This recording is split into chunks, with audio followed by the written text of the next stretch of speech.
রান্না করতে গিয়ে হাতে তেল পড়ে গেল। ব্যথায় চিৎকার করে উঠলাম। ছেলে দৌড়ে এসে আমার হাত নিয়ে কলের পানিতে ধুইয়ে দিল। তারপর নিজের মুখ দিয়ে ফু দিতে লাগল। হঠাৎ সে আমার পোড়া হাতে চুমু খেল। আমি অবাক হয়ে তাকালাম। সে বলল, মা, তোমার ব্যথা আমার সহ্য হয় না। আমি বললাম, এটা তো স্বাভাবিক। সে আমার 2 হাত ধরে বলল, না মা, এটা স্বাভাবিক নয়। আমি তোমাকে এভাবে ভালোবাসি না শুধু মা হিসেবে।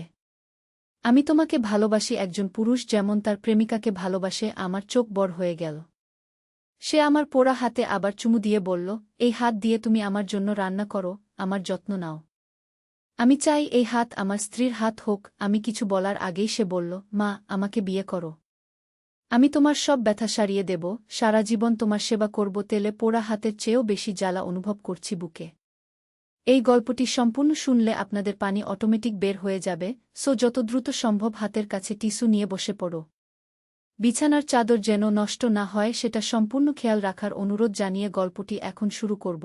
তার আগে সর্বশেষ অনুরোধ, দয়া করে এমন পানি বের করার গল্প নিয়মিত শুনতে আমাদের চ্যানেলটি সকলেই সাবস্ক্রাইব করুন। ধন্যবাদ। হ্যালো বন্ধুরা, আমার নাম মেহেরুন নেসা। আমার বয়স 39 বছর। আমার স্বামীর নাম রবিউল হাসান, বয়স 52 বছর। আমাদের 2 সন্তান, রাফি আর সুমাইয়া। রাফি 21 বছর বয়সী, বিশ্ববিদ্যালয়ে পড়ে। সুমাইয়া 14 বছর বয়সী, স্কুলে যায়। আজ যে ঘটনাটা ঘটেছে তা বলতে গেলে আমার গা শিউরে উঠে। সকাল থেকেই বাড়িতে একটা অদ্ভুত পরিবেশ। রবিউল সাহেব অফিসে গেছেন। সুমাইয়া স্কুলে। শুধু আমি আর রাফি বাড়িতে। রাফি বলল তার পেটে ব্যথা করছে, তাই ক্লাসে যাবে না। আমি রান্নাঘরে খিচুড়ি রান্না করছিলাম। হঠাৎ তেলের কড়াই থেকে গরম তেলটা আমার হাতে পড়ে গেল। এত জোরে ব্যথা পেলাম যে চিৎকার করে ফেললাম। রাফি দৌড়ে এসে আমার হাত ধরে কলের নিচে নিয়ে গেল। ঠান্ডা পানি দিতে দিতে বলল, মা, এভাবে চিৎকার করলে আমার মন খারাপ হয়ে যায়। সে আমার হাতে ফু দিতে লাগল। তারপর হঠাৎ করে আমার পোড়া হাতটায় চুমু দিল। আমি একটু অবাক হলাম। এতক্ষণ পর্যন্ত সব স্বাভাবিক ছিল। কিন্তু যা পরে হলো তা আমার মাথায় এখনো ঢুকছে না। রাফি আমার 2 হাত শক্ত করে ধরল। তার চোখে একটা অদ্ভুত ভাব। বলল, মা, তুমি জানো আমি তোমাকে কতটা ভালোবাসি? আমি বললাম, হ্যাঁ রে, তুই তো আমার সোনার ছেলে গু। সে বলল, না মা, আমি তোমাকে সেভাবে ভালোবাসি না। আমি তোমাকে ভালোবাসি অন্যভাবে গু। আমার বুঝতে অসুবিধা হল। বললাম, মানে? কি বলতে চাইছিস? রাফি আমার কাছে আরও এগিয়ে এলো। বলল, মা, আমি তোমাকে ভালোবাসি একজন পুরুষ যেমন তার প্রেমিকাকে ভালোবাসে গি। এ কি বলছে ছেলেটা? আমার মাথা ঝিমঝিম করতে লাগল। বললাম, রাফি, তুই কি বলছিস? তোর কি জ্বর হয়েছে? কিন্তু রাফি থামল না। আমার হাত ছেড়ে আমার কাঁধ ধরল। বলল, মা, আমি সিরিয়াস। আমি চাই তুমি আমার স্ত্রী হও। আমার তো মাথা খারাপ হওয়ার অবস্থা। বললাম, রাফি, তুই কি পাগল হয়ে গেলি? আমি তোর মা। রাফি বলল, তাতে কি? প্রেম তো কোনো সম্পর্ক দেখে না। আমি তোমার রূপে, তোমার ভালোবাসায় পাগল হয়ে গেছি গু। আমি তার হাত সরিয়ে দিয়ে বললাম, রাফি, তুই ঠিক নেই। ডাক্তারের কাছে নিয়ে যেতে হবে গু। কিন্তু রাফি আমাকে ছাড়ল না। সে আমাকে জড়িয়ে ধরার চেষ্টা করল। বলল, মা, আমাকে একবার সুযোগ দাও। আমি তোমাকে খুশি রাখব। আমি তাকে ধাক্কা দিয়ে সরিয়ে দিলাম। কিন্তু সে আরও জোরে আমাকে ধরল। তার চোখ লাল হয়ে গেছে। মনে হচ্ছে ছেলেটা সত্যিই পাগল হয়ে গেছে।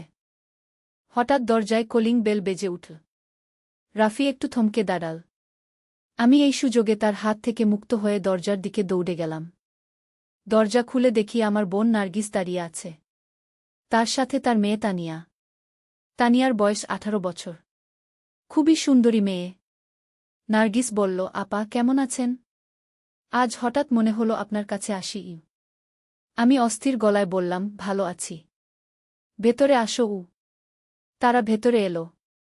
রাফি ততক্ষণে নিজেকে সামলে নিয়েছে। সে স্বাভাবিকভাবে খালা আর তানিয়াকে সালাম দিল। আমার মন তখনও কাঁপছে। কিন্তু অতিথিদের সামনে কিছু বলতে পারছি না। নার্গিস আর তানিয়া বসল। তানিয়া বলল, খালু কোথায়? রাফি বলল, আব্বু অফিসে গেছেন গু। তানিয়া রাফির দিকে তাকিয়ে মিষ্টি হেসে বলল, রাফি ভাই, আপনি তো অনেক সুদর্শন হয়েছেন গু। রাফি তানিয়ার দিকে তাকাল। তার চোখে হঠাৎ অন্য একটা ভাব এলো। সে তানিয়াকে মনোযোগ দিয়ে দেখতে লাগল। নার্গিস বলল, তানিয়া আর রাফি একসাথে খেলত ছোটবেলায়। এখন দুজনেই বড় হয়ে গেছে গু। তানিয়া লজ্জা পেয়ে মাথা নিচু করে ফেল। রাফি তার দিকে তাকিয়ে রইল। আমার মনে হল রাফির মনোযোগ এখন তানিয়ার দিকে চলে গেছে, যা আগে আমার দিকে ছিল। একটু পরে নার্গিস বলল, আপা, আমি একটু বাজার থেকে কিছু আনি। তানিয়া এখানে থাকুক গু। তানিয়া বলল, আমিও যাই মা গু। নার্গিস বলল, না, তুই থাক, খালার সাথে গল্প করবি। আমি তাড়াতাড়ি ফিরে আসি উ। নার্গিস চলে গেল। এখন বাড়িতে আমি, রাফি আর তানিয়া। তানিয়া সোফায় বসে টিভি দেখছে। রাফি তার পাশে বসে তাকে দেখছে। আমি রান্নাঘরে গিয়ে চা বানাতে শুরু করলাম, কিন্তু কানে আসছে তাদের কথাবার্তা। তানিয়া বলল, রাফি ভাই, আপনি এত চুপচাপ কেন? রাফি বলল, তুমি অনেক সুন্দর হয়েছ তানিয়া গি। তানিয়া লজ্জা পেয়ে বলল, এসব কি বলছেন ভাই উ? রাফি বলল, ভাই বলো না, রাফি বলো উ। তানিয়া মিষ্টি হেসে বলল, ঠিক আছে রাফি উ। রাফি তানিয়ার কাছে আরও এগিয়ে গেল। বলল, তানিয়া, তুমি কি আমাকে ভালোবাসো? তানিয়া অবাক হয়ে বলল, মানে? রাফি বলল, আমি বলতে চাইছি, তুমি কি আমাকে ভালোবাসো প্রেমের মতো করে? তানিয়া আরও লজ্জা পেয়ে বলল, রাফি, এসব কি বলছেন? রাফি তানিয়ার হাত ধরল। বলল, তানিয়া, আমি তোমাকে ভালোবাসি। আমি চাই তুমি আমার গার্লফ্রেন্ড হওই। তানিয়া তার হাত সরিয়ে নিল। বলল, রাফি, আপনি কি বলছেন? আপনি তো আমার কাজিন ভাই উ। রাফি বলল, তাতে কি? কাজিন ভাইবোনদের মধ্যে প্রেম হতে পারে না? তানিয়া উঠে দাঁড়াল। বলল, আমি খালার কাছে যাই উ। কিন্তু রাফি তার হাত ধরে টেনে বসিয়ে দিল। বলল, একটু বসো, আমার কথা শোনো ঘু। তানিয়া ভয় পেয়ে বলল, রাফি, আমাকে ছেড়ে দিন ঘু। কিন্তু রাফি তাকে ছাড়ল না। সে তানিয়াকে জড়িয়ে ধরার চেষ্টা করল। তানিয়া চিৎকার করে উঠল, খালা, খালা। আমি দৌড়ে এসে দেখি রাফি তানিয়াকে জোর করে ধরে রাখার চেষ্টা করছে। তানিয়া কাঁদছে। আমি চিৎকার করে বললাম, রাফি, তুই কি করছিস? তানিয়াকে ছেড়ে দে। রাফি আমার দিকে তাকাল। তার চোখে আবার সেই অদ্ভুত ভাব। বলল, মা, তুমি বুঝবে না গি। আমি তানিয়াকে রাফির হাত থেকে মুক্ত করে আমার কাছে টেনে নিলাম। তানিয়া আমাকে জড়িয়ে ধরে কাঁদতে লাগল। আমি রাফিকে বললাম, তুই ঠিক নেই রাফি, তোর বাবার সাথে কথা বলতে হবে উ। রাফি হাসতে লাগল। বলল, আব্বুর সাথে কথা বললে কি হবে? আমার মন তো পরিবর্তন হবে না গি। ঠিক তখনই দরজার বেল বেজে উঠল। আমি দরজা খুলে দেখি রবিউল সাহেব দাঁড়িয়ে আছেন। তার মুখ কালো। মনে হচ্ছে অফিসে কোনো সমস্যা হয়েছে। তিনি ভেতরে এসে দেখেন তানিয়া কাঁদছে, আমার অবস্থা খারাপ, আর রাফি চুপচাপ দাঁড়িয়ে আছে। রবিউল সাহেব জিজ্ঞেস করলেন, কি ব্যাপার? এখানে কি হচ্ছে? আমি সব খুলে বললাম। রবিউল সাহেবের মুখ রাগে লাল হয়ে গেল। তিনি রাফির দিকে এগিয়ে গিয়ে তাকে থাপ্পড় মারলেন। বললেন, তুই কি করছিস বদমাইশ? রাফি থাপ্পড় খেয়েও হাসছে। বলল, আব্বু, আপনি আমাকে মেরেও কিছু হবে না। আমি যা চাই তা করবই উ। রবিউল সাহেব আবার তাকে মারতে যাবেন, এমন সময় নার্গিস ফিরে এলো। তানিয়াকে কাঁদতে দেখে ঘাবড়ে গেল। নার্গিস জিজ্ঞেস করল, কি হয়েছে? তানিয়া কাঁদছে কেন? আমি সব বললাম। নার্গিসের মুখ ফ্যাকাশে হয়ে গেল। নার্গিস বলল, আপা, এখনই তানিয়াকে নিয়ে বাড়ি যাই। রাফিকে ডাক্তার দেখান উ। রবিউল সাহেব বললেন, হ্যাঁ, কাল থেকেই ডাক্তারের কাছে নিয়ে যাব উ। নার্গিস তানিয়াকে নিয়ে চলে গেল। আমরা তিনজন থাকলাম। রাফি তার রুমে চলে গেল। রবিউল সাহেব আমাকে বললেন, ছেলেটার মাথা খারাপ হয়ে গেছে। কাল থেকে চিকিৎসা শুরু করব উ। রাতে খাওয়ার সময় রাফি স্বাভাবিক আচরণ করল, কিন্তু আমার কাছে বসতে চাইল। আমি অন্য দিকে সরে গেলাম। রাফি বলল, মা, আমাকে এড়িয়ে চলছেন কেন? রবিউল সাহেব বললেন, চুপ করে খাও উ। খাওয়ার পর রাফি আমাকে বলল, মা, আমি আপনার সাথে কথা বলতে চাই উ। আমি বললাম, না, আমি তোর সাথে কোনো কথা বলবো না গি। রাফি বলল, মা, আমি সত্যিই আপনাকে ভালোবাসি। এটা কোনো অসুখ নয় গে। রবিউল সাহেব রেগে গিয়ে বললেন, তোর রুমে যা, আর এসব বাজে কথা বলিস না গি। রাফি তার রুমে চলে গেল। কিন্তু রাতে আমার ঘুম হল না। পরের দিন সকালে ডাক্তারের কাছে গেলাম। ডাক্তার সাহেব রাফিকে পরীক্ষা করে বললেন, এটা একটা মানসিক সমস্যা। এর নাম অয়েডিপাস কমপ্লেক্স। ছেলেরা কখনো কখনো তাদের মায়ের প্রতি অস্বাভাবিক আকর্ষণ অনুভব করে গি। তিনি কিছু ওষুধ দিলেন আর বললেন, নিয়মিত কাউন্সেলিং করতে হবে গু। বাড়ি ফিরে এসে আমরা স্বস্তি পেলাম যে রাফির এই সমস্যার চিকিৎসা আছে। কিন্তু পরের কয়েকদিন রাফি ওষুধ খেতে চাইল না। সে বলল, আমি অসুস্থ নই। আমার কোনো চিকিৎসার দরকার নেই। রবিউল সাহেব জোর করে তাকে ওষুধ খাওয়াতেন। এক সপ্তাহ পর একদিন সকালে ঘুম থেকে উঠে দেখি রাফি নেই। তার রুমে নেই। বাড়ির কোথাও নেই। আমরা খুব চিন্তিত হয়ে গেলাম। সারাদিন খোঁজাখুঁজি করেও তাকে পেলাম না। রাতে পুলিশে খবর দিলাম। 3 দিন পর পুলিশ খবর দিল যে রাফিকে ঢাকা শহরের একটা হোটেলে পাওয়া গেছে। তার সাথে একটা মেয়ে আছে। আমরা ঢাকা গিয়ে দেখি রাফি একটা অপরিচিত মেয়ের সাথে আছে। মেয়েটার বয়স আমার মতোই, প্রায় 40-এর কাছাকাছি। রাফি আমাদের দেখে বলল, আব্বু আম্মু, এই হলো শিউলি আপা। উনি আমার প্রেমিকা গি।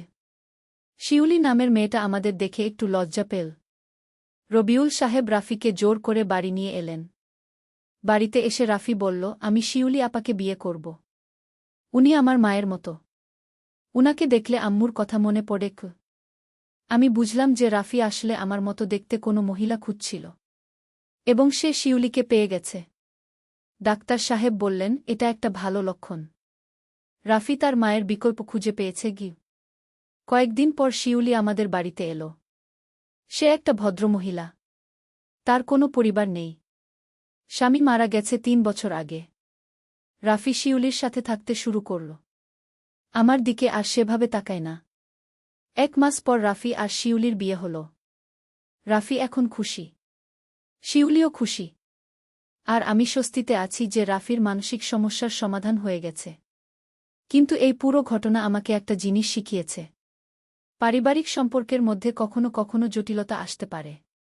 কিন্তু সঠিক চিকিৎসা আর বোঝাপড়ার মাধ্যমে সেই সমস্যার সমাধান সম্ভব। আজকাল রাফি আর শিউলি আলাদা বাড়িতে থাকে। মাঝে মাঝে আমাদের এখানে আসে। রাফি এখন সম্পূর্ণ স্বাভাবিক।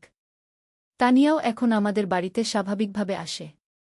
সে জানে যে রাফি এখন আর কোনো সমস্যা করবে না। এই ঘটনার পর আমি বুঝেছি যে মানসিক স্বাস্থ্য কতটা জরুরি। আর পরিবারের সবার উচিত একে অপরের সমস্যা বুঝে সাহায্য করা। রাফির এই অদ্ভুত আচরণের পেছনে ছিল একটা মানসিক ব্যাধি। সঠিক চিকিৎসা আর পারিবারিক সহযোগিতায় সে এখন সুস্থ। শিউলি আমাকে মা বলে ডাকে। আমিও তাকে মেয়ের মতো ভালোবাসি। রাফি এখন একজন দায়িত্বশীল স্বামী।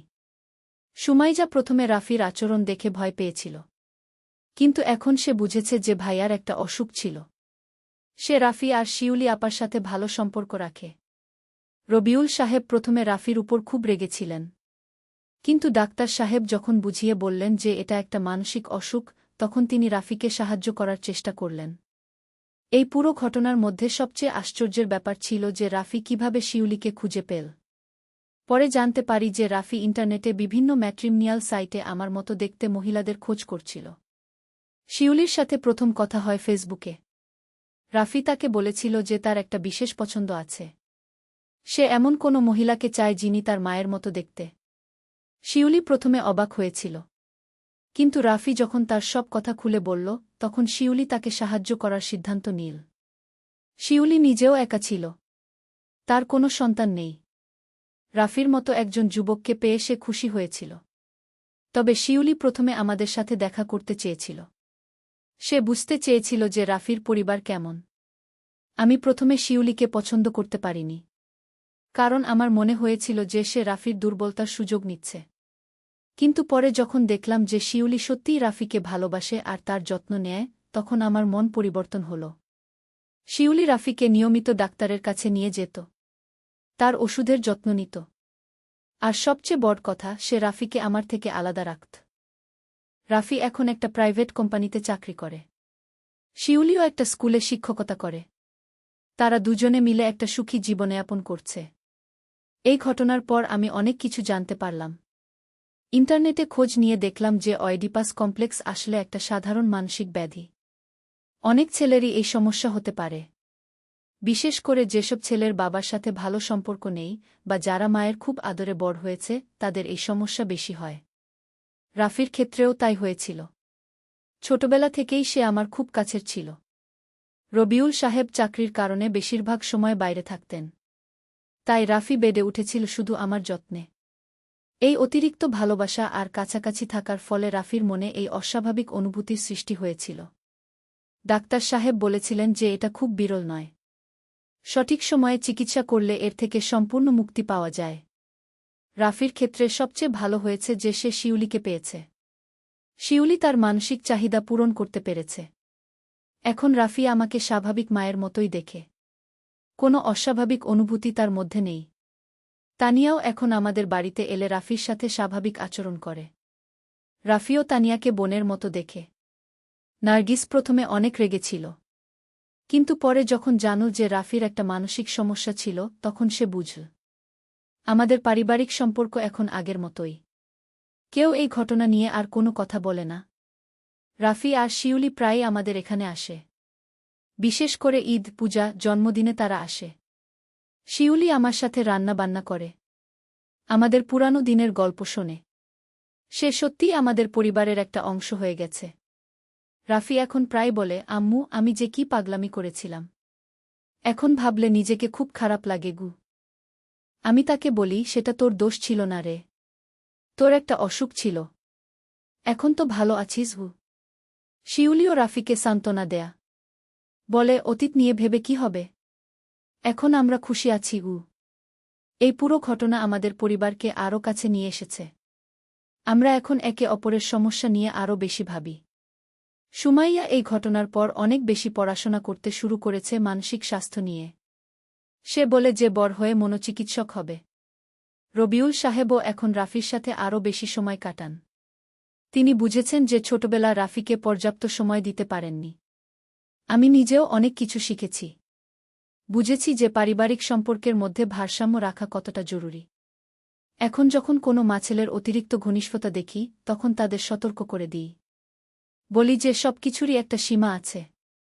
রাফির এই ঘটনা আমাকে অনেক মানুষকে সাহায্য করেছে। আমাদের পাড়া প্রতিবেশীর মধ্যে কারো এই ধরনের সমস্যা হলে তারা আমার কাছে পরামর্শ নিতে আসে। আমি তাদের বলি যে এটা লজ্জার কোনো ব্যাপার নয়। এটা একটা মানসিক অসুখ। সঠিক চিকিৎসায় এর সমাধান সম্ভব। গত বছর আমাদের পাশের বাড়ির একটা ছেলের একই সমস্যা হয়েছিল। তার মা আমার কাছে এসে কাঁদতে কাঁদতে বলেছিল যে তার ছেলে তার সাথে অস্বাভাবিক আচরণ করছে। আমি তাকে সাহস দিয়েছি। বলেছি যে এটা একটা চিকিৎসাযোগ্য সমস্যা। তারা ডাক্তারের কাছে গেছে। এখন সেই ছেলেটাও ভালো আছে। এই ঘটনার পর আমি বুঝেছি যে আমাদের সমাজে মানসিক স্বাস্থ্য নিয়ে সচেতনতা বাড়ানো জরুরি। অনেকেই এই ধরনের সমস্যা লুকিয়ে রাখে লজ্জার কারণে। কিন্তু লুকিয়ে রাখলে সমস্যার সমাধান হয় না, বরং আরও জটিল হয়ে যায়। রাফির ক্ষেত্রে আমরা সঠিক সময়ে পদক্ষেপ নিতে পেরেছি বলেই আজ সে ভালো আছে। শিউলি প্রায় বলে, আপা, আপনারা রাফিকে সাহায্য না করলে আজ সে কোথায় থাকত কে জানে গু। আমি বলি, সে তো আমার ছেলে। তার ভালোমন্দ দেখা আমার দায়িত্ব। রাফি এখন মাঝে মাঝে বিভিন্ন সেমিনারে যায় মানসিক স্বাস্থ্য নিয়ে। সে তার অভিজ্ঞতা শেয়ার করে অন্যদের সাহায্য করার চেষ্টা করে। একদিন সে আমাকে বলল, আম্মু, আমি চাই আমার এই খারাপ অভিজ্ঞতা দিয়ে অন্যদের ভালো করতে গু। আমি তাকে বলেছি, এটাই তো সঠিক পথ। তোর অভিজ্ঞতা দিয়ে অন্যরা উপকৃত হবে গু। এখন রাফি আর শিউলি একটা বাচ্চা নিতে চায়। ডাক্তার সাহেব বলেছেন যে রাফি এখন সম্পূর্ণ সুস্থ, তাই বাচ্চা নিতে কোনো সমস্যা নেই। আমিও চাই যে তারা একটা বাচ্চা নিক। তাহলে আমি নানি হব। শিউলি আমাকে বলেছে যে বাচ্চা হলে সে চায় যেন বাচ্চাটা আমার কাছেই বেশি থাকে, কারণ আমার অভিজ্ঞতা বেশি। আমি বলেছি যে আমি খুশি হব বাচ্চার দেখাশোনা করতে। এভাবে আমাদের পারিবারিক জীবন এগিয়ে চলেছে। রাফির সেই কঠিন সময়ের কথা এখন আর কেউ মনে করে না। সবাই শুধু এটাই মনে রাখে যে রাফি একটা সমস্যা থেকে উত্তীর্ণ হয়ে এখন একটা সুখী জীবন কাটাচ্ছে। আর আমি গর্বিত যে আমরা পরিবার হিসেবে একসাথে থেকে এই সমস্যার সমাধান করতে পেরেছি। এটাই তো পরিবারের শক্তি।